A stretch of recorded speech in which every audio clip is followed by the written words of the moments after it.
Welcome back. As we've heard, some patients who need emergency health care might be afraid to seek it in light of the pandemic. But hospital emergency departments are taking special precautions to make sure to keep patients safe. Here to talk more about that is Dr. Jeremy Voros, an ER physician at St. Mark's Hospital. Dr. Voros, great to have you with us. We already discussed a little bit about the emergent health care needs with Dr. Giganti, but for you, are you as concerned as he is that patients with emergent needs are just waiting to come into the hospital, or even worse, not even coming in at all? Yeah, absolutely, Glenn, we are. Dr. Giganti is one of our expert cardiologists at the hospital. We have the same concern among our general surgeons about patients with appendicitis or bowel obstructions. Our neurologists are wondering what has happened to the volume of stroke patients that we usually see in the emergency department. So absolutely, anecdotally, I mean, it's a little early to have hard numbers, but anecdotally, yeah, we all seem to feel like there's been a drop in those emergency type conditions that we're used to seeing on a daily basis. And I'll pose the same question to you as I did to him. Obviously, it's very unlikely that those things are still happening, right?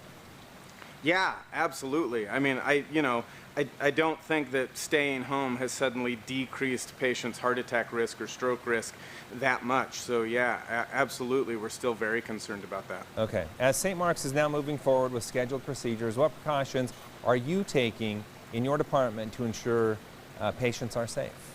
That's a wonderful question. It's not as inviting as it used to be. I mean, we have the disaster tent that the state provided out in front of our hospital. We're doing screening of patients as they come through. They get asked a few questions about respiratory symptoms. They get their temperature taken. They get a mask put on them. So every patient coming into our department is wearing a mask for their safety as well as the safety of the people and other patients around them. In the department, we're segregating patients based on their symptoms. So if a patient seems like they may have a respiratory illness or other symptoms that suggest a COVID infection, they're going to a designated treatment area in the department. Patients with routine complaints, musculoskeletal injuries, twisted ankles, chest pain, abdominal pain, they're going to the usual treatment spaces in the emergency department. Some of that, what you talked about, obviously in response to the pandemic, but how do those protocols that you just mentioned compare to before the pandemic versus what you're doing now? It's a pretty significant difference. I mean, before in the emergency department, we'd allow patients in with 2 or 3 or even 4 visitors, family members who'd accompany them in. Currently now, we're allowing only 1 or even no visitors in certain circumstances.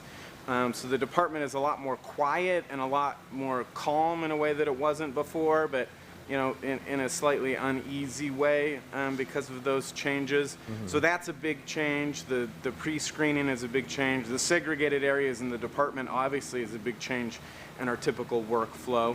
But it's slowly becoming the new normal. Yeah, let's build on that a little more, the new normal, because we're starting to experience that in all aspects of life. But what else should someone know before coming to the hospital? You've already talked about limiting guests, but what about masks? We're all wearing masks now. Does someone need to come into the hospital wearing a mask? And what other things that are associated with the new norm do we need to know about coming to the hospital? Yeah, I mean, you can see that I've got my mask on. I would encourage people to be wearing a mask anytime they're out in public and visiting any kind of public place in general. So yeah, absolutely, if you're going to go to the hospital, I would recommend that you wear a mask. That should not be an obstacle to seeking medical care. Obviously, we have masks to provide patients when they arrive if they don't have one of their own. So yeah, I mean, that's a big difference.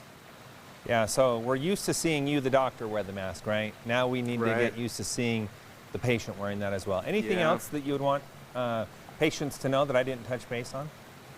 No, I just really appreciate you bringing light to this. We're working very hard at the hospital to make sure things remain safe for patients so they're not obstacles to them seeking care for other conditions. We don't want people to delay that, so I want them to know that we're working hard for their protection. And I mean, quite honestly, our protection as well. We want to work in a safe environment and limit our risk of exposure to the disease as well.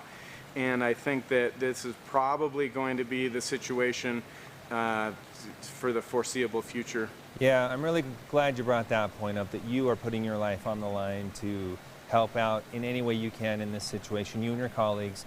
And we really appreciate the work that you're doing in that arena. Thanks, Glenn. Real quick before we let you go, what's the best way to learn more about St. Mark's? Go to the hospital, stmarkshospital.com. Okay, and then we have that information and even the phone number for you right there. Appreciate your time. Thanks so much for joining us. Happy to be here.